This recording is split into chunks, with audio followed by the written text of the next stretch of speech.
Hello everyone, good day. Welcome back to my channel. So this time we're going to discuss on quartiles of group data. But before I'm going to start, I have my students from South Poblacion NHS Math and Science School in San Fernando, Cebu. Shout out daw from grade 10 Pascal and grade 10 Descartes. Wala ko utang ninyo ha. So how are we going to solve problems related to quartiles of group data? Now, before we're going to start that one, let's have a refreshment first on how are we going to create the frequency distribution table. This is very important since on constructing frequency distribution table, this serves as our guide in identifying all the necessary data needed in solving for the quartile. So let's start. Step 1, we need to identify the range. So range can be done by subtracting the smallest quantity from the largest quantity in a given group data. Next is we have determine the approximate number of classes using the Sturge formula. So what is this formula all about? That is K is equal to 1 plus 3.322 logarithm of n. Now what are the variables in this particular equation? Represents. So we have K is the approximate number of classes and log of n is the logarithm of the total number of observations, or that refers to the total number of raw data. Now, we need to, or after we solve for the value of K, expect it to be a decimal number. So we are going to round it off to the nearest integer. So after that one, next is we are going to determine the class interval. So class interval can be obtained by dividing range by k. Remember, in step 1 and step 2, we already solved for the values of range and k. So we will be using those values. So of course, I should always be a greater than the class interval. So when we say greater than, meaning there is this what we call as rounding up. Now, what's the difference between round up? So, a while ago, I was able to mention about round off, but this time we have round up. Now, what's the difference between round up and round off? So, when we say round off, we are going to make use of the concept that if the number next to it is greater than or equal to 5, then we have add 1. But if the number is next to it is lesser than 5, then the number remains. Now, when we say round up, the decimal or whatever number after anania is completely bring it down, then always add 1. So for example, when I say 6.1, when we say round off, since 1 is lesser than 5, that's 6. But when we say round up, that's 7. So that's the difference between round off and round up. Next is we have step number 4. Determine the classes starting with the lowest class. So here are the details or specific steps that we need to consider. Number 1, use the smallest quantity for the lower limit of the first class. Add the interval to the lower limit and the upper limit of the first class to obtain the lower and upper limit of the next class. So what you're going to do is continue with the process until you will be able to come up with a particular class in which the highest number or the highest value is present. Now, next is we have step number 5, tally the quantities. So that's the time that we do the listing.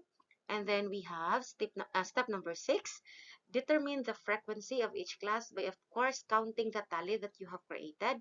And lastly, add the frequency so that we will be able to identify the value of the summation of f.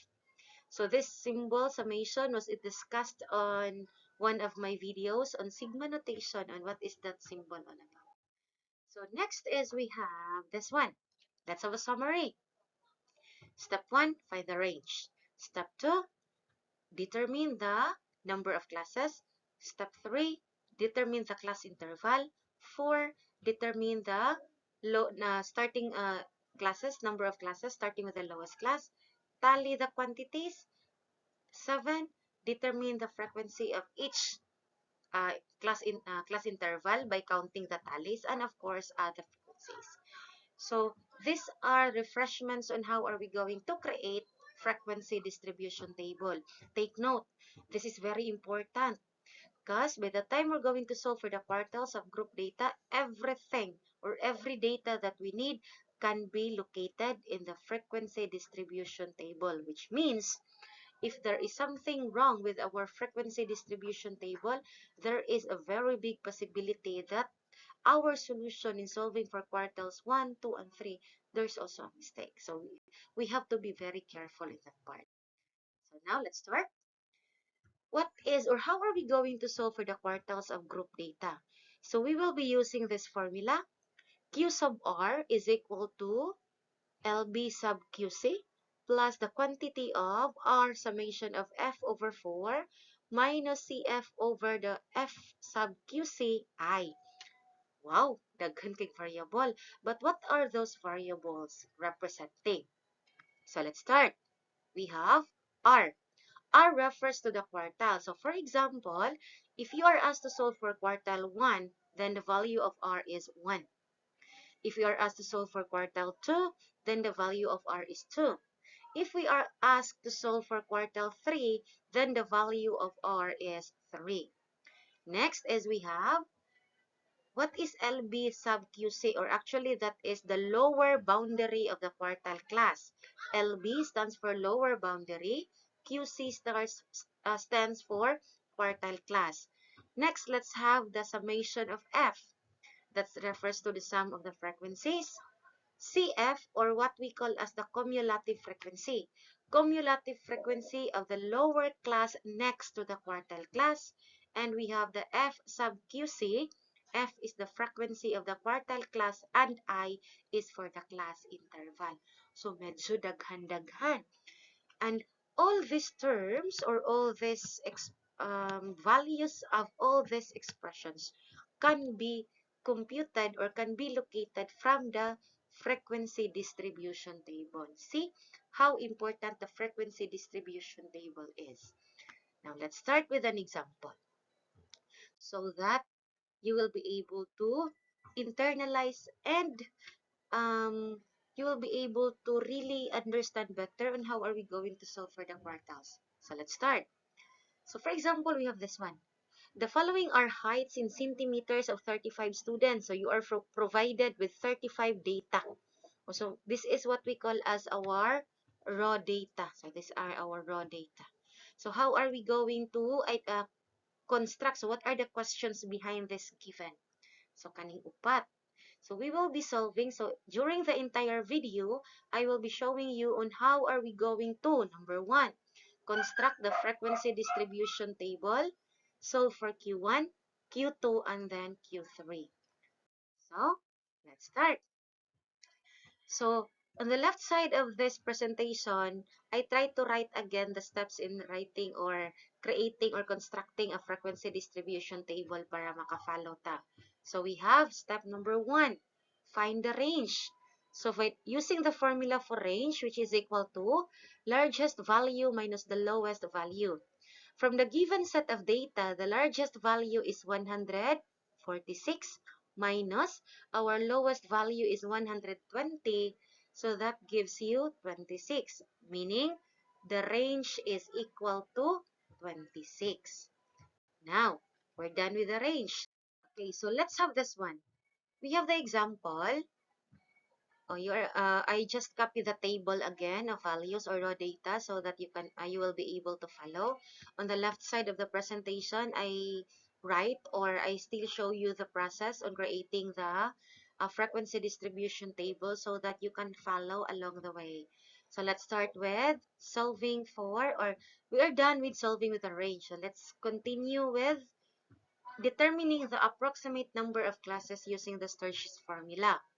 So the formula states that k is equal to 1 plus 3.322 logarithm of n. So this will be equal to 1 plus 3.322 log of 35. Now, why did I change n to 35? Since from our set of raw data, there are a total of 35 elements, 35 scores. So next is we have, computing this one, we were able to get 6.129. Now, How are we going to use or compute this one using the scientific calculator? So let me show you this one. First is we're going to compute the value of logarithm of 35. So in your calculator, you're going to press log 3, 5, then the equal sign, and it will give you this value, 1.544068044. After that one, do not uh, reset the calculator, continue, press times, then 3.322, then equal sign. This time it will give you an answer of 5.129394043. Then continue, do not reset the calculator. Continue, plus 1, and that gives you 6.129. So that is the reason why I have this answer, 6.129. But we all know that when we are asked to identify the number of classes, we are going to round that up. So, or not round up, round it off. So, which means when we are going to round off 6.129, then that is, or k is approximately equal to 6. So when we say approximation, meaning when we are going to create na the table of a frequency distribution table, there should be 6 classes. So there are 6 class intervals. So that's one way to check later on. So we are done with step 2. Next, let's proceed to step 3. Now, on the previous slides, I was already able to solve for the range. We are done solving for the k, or the number of classes. So this time, let's try to solve for the class interval. So formula for class interval is range over k. So we know that range is equal to 26 from the previous solution, and k is equal to 6. So substituting those values in the equation, that gives you 26 over 6. And 26 over 6 gives you a 4.3. Now, on the concept of the class interval, we are told to round it up. So, round up. Now, even if ang tapad ni 4 is 3, so when we say round up, meaning plus 1, which means the value of our I, or class interval, is equal to 5. Round up to the next integer. So, the integer next to 4 is 5. So, we are done with the 3. Next, let's proceed. We are going to determine the classes starting with the lowest class. So we have here, we are done with the range, we are done with the number of classes, and we are done with the class interval. So let's proceed to the construction of the frequency distribution table. Okay, so this is what frequency distribution table looks like. So we have 5 columns: the class interval, the class boundaries, the tally, the frequency, and the less than cumulative frequency. So let's start from the first column. How are we going to identify the first class interval? So from the steps is, we are going to identify the lowest value. And the lowest value is 120. And since the interval is 5, so 120, 121, 122, 123, 124, which means our first class interval is 120 to 124, and it follows tadayon. The lower limit of the first class, add it with 5, that gives you 125. While the upper limit, 124, add it with 5, that gives you 129. And that comprises our second class interval. And it follows na dayon sa atoang next class interval. Now, how will we know when to stop? Okay. It was already introduced a while ago that the highest number is 146. So since in the last class interval that we were able to create, 145 to 149, 146 is already there. So which means we are going to stop with our class interval. Next is identifying the class boundaries. Now, how are we going to identify the class boundaries? So that is the lower limit, subtract it with 0.5. The upper limit, add it with 0.5. So 120 minus 0.5, that gives you 119.5. 124 plus 0.5, that gives you 124.5. So in that case, for you to be able to check if you have written or given the correct class boundaries, the upper class boundary, subtract it with the lower class boundary, that should give you an answer on the class interval. So 124.5 minus 119.5, that gives you 5. And it follows same. Add 5, nasad ka, then you will be able to give or get the next class intervals.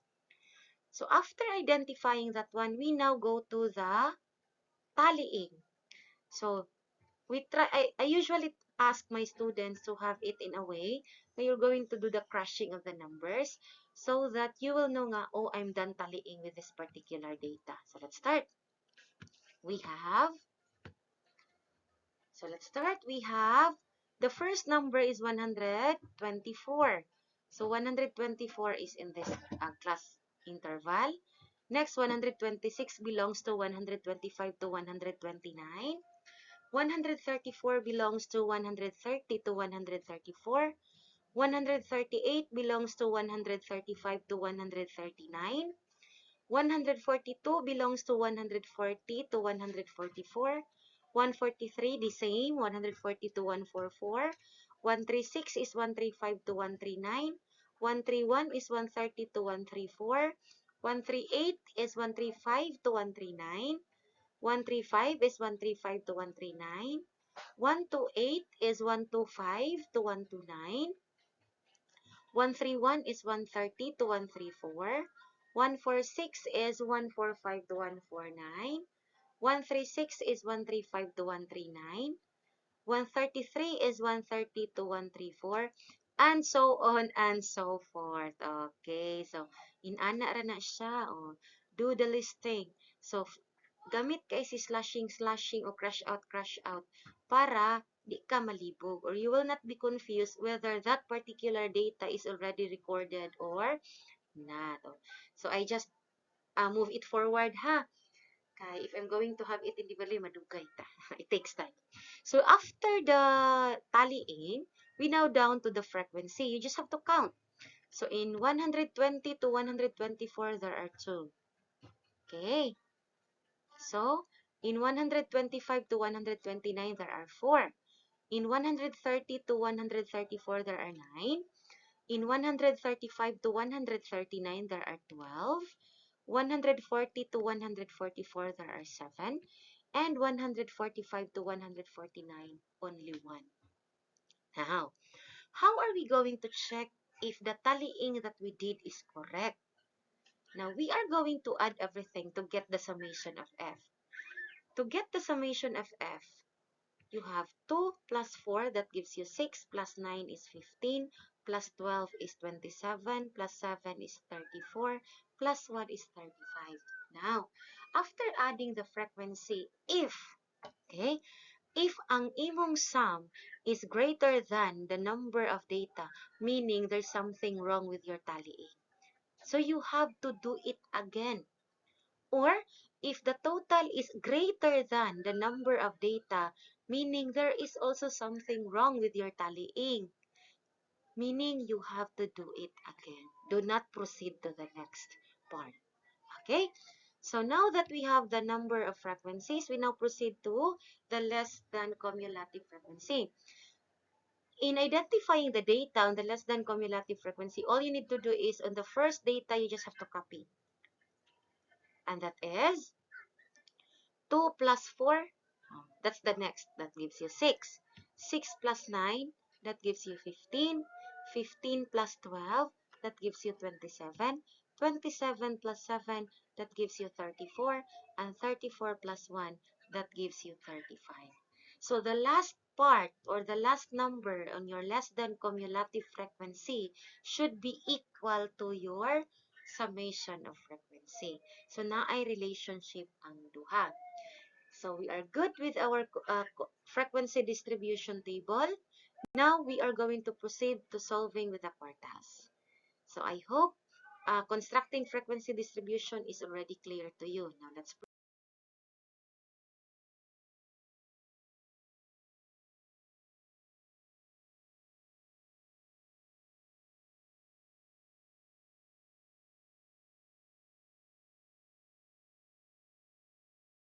proceed. We have, how are we going to solve for Q1? So Q1, we need to solve for the values katong part sa equation. So starting with R summation of F over 4. And that is, why did we represent R with 1? Remember, we are solving for Q1, meaning the value of our R is 1. So that makes it 1 times 35 over 4, and that is equal to 35 over 4. And 35 divided by 4 gives you 8.75. And 8.75 is what we call as our, or that is our basis in identifying the quartile class. But we need to round that off. So, gibalik na ko ha. These terms or these variables or representations here are all present in the formula for solving for Q1. So 8.75 is approximately 9, meaning that 9 is the quartile class or the frequency of the quartile class that we need to consider, or the cumulative frequency. Now, look at the cumulative frequency. We cannot locate 9. Now, we are going to use or make use of, so, next is, pasensya akong background na ay doggy. Okay, so we have the next or the nearest number. Now, dili pwede ang 6, dapat higher than 9. So, the very, or the only, or the nearest number higher to 9 is 15, which means this particular class is our, what we call as the quartile class. So, all the data that we need, ari nato siya tanawon on this particular class. So, let's have, from this class, the lower boundary is 129.5. So, that is why the lower boundary is 129.5. What's the difference between lower boundary and lower limit? Lower boundary is, you will be able to identify it from the class boundaries. Lower limit can be identified from the class interval. So, take note that, with the difference between the two. Next is we have the value of the cumulative frequency. But from the definition, cumulative frequency refers to the cumulative frequency of the lower class next to the quartile class. Okay, so meaning, lower class next to the quartile class is the class before niya. And the cumulative frequency before niya is 6. So which means CF is equal to 6. And next is the value of the frequency of the quartile class, this one, which is equal to 9. And of course, our class interval, which is equal to 5, which was being computed before we do the construction of the frequency distribution table. Now that we have all the data needed, we can now start computing for Q1. So we have, using the formula for Q1, we do the substitution. So observe, where did I get these values? So we have here, the lower boundary of the quartile class is equal to 129.5. So that's it. Next is the cumulative frequency is equal to 6. So we substitute it with 6. Next, the frequency of the quartile class is 9. And we get it here, or we substitute. And lastly, the class interval, which is 5. O, diba? And we have also here this one, summation of 1 EF over 4. And we get 8.75. So that's the reason why we try to compute for the values of this expressions first, para easy substitution na lang siya. Now, computing all those terms or simplifying, we get Q1 is 129.5. The value of this entire expression when simplified is 1.527. So, Q1 is equal to 131.027. We now have the value of Q1.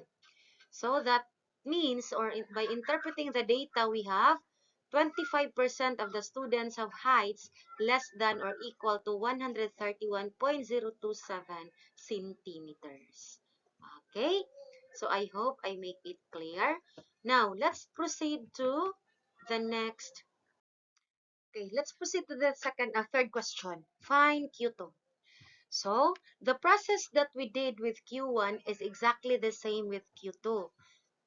Same rugged siya. So, we have start with our summation of F, but since we are solving for Q2, so the value of our R this time is 2 na pod. So, that is 2 times 35 over 4, and that gives you 70 over 4, and that is, we have 17.5. So, 17.5 is our value of R summation of F over 4. So, ibalik na sa nako si table. And of course, kani, para you have a guide. So 17.5 is approximately 18. Now we are going to locate 18 in the frequency distribution table. Again, there's no 18, so you are going to choose the number higher than 18 nearest niya, which is 27. Remember, that's our frequency. So meaning, this particular class now is our quartile class. So in this particular quartile class, our lower boundary is 134.5. Our cumulative frequency, lower class man niya, so upper or atras kagamay, that's 15. So you always go lower, one lower. So that's 15. Next, the frequency of the quartile class is 12. And we have the value of I is equal to 5. Now, kompleto na sad siya, then we are going to solve for the quartile. So, quartile 2 is equal to, same substitution ang atong gibuhat. Look at the substitution. So, look at the colors of the guide. That will serve as our guide, your guide. DE na to, or where did I get those values? So, again, that's the advantage if we're going to compute the values of this data daan. Next is simplifying it further, we get Q2 is equal to 135.542, which means, okay, 50% of the students have heights less than or equal to 135.542. By the way, naa na siya centimeter. Gitabuna ni ma'am ang centimeters. Okay. Now, I hope I make it clear. So, let's have the last example. Q3. Last one.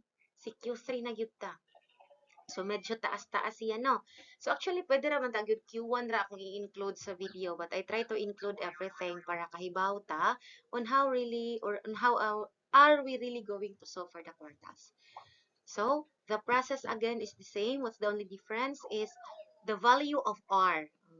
So, we have find the R summation of F over 4. So, since quartile 3 man ta, meaning the value of our R this time is a 3. That makes it 3 times 35 over 4. And 3 times 35 is 105 over 4. And that gives you 26.25. So, nagkamura yung nagka-allergy na akong ilong. I don't know. So, 26 over 0.25. So, ibalik na sad nato si table. So, si 26 over 0.25 is approximately 27. Round up tatanan ha. So, again, we will try to locate. Okay, we will try to locate 27. Klaro kaayo, we have 27 here. So, if you have noticed, the quartile class of quartile 2 and quartile 3 are the same. But it does not necessarily mean nga the answer is also the same. Let's try to see kung pariha ba. So, let's have the lower boundary is 134.5. The cumulative frequency of the lower class next to the quartile class is 15. The frequency of the quartile class is 12. And we have the class interval is 5. So, let's try to solve.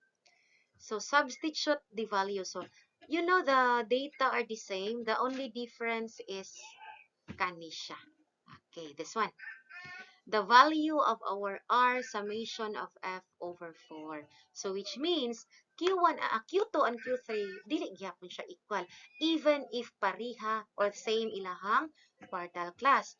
So, simplifying it further, we get 139.188, which means 75 of the students have heights less than or equal to 139.188 centimeters.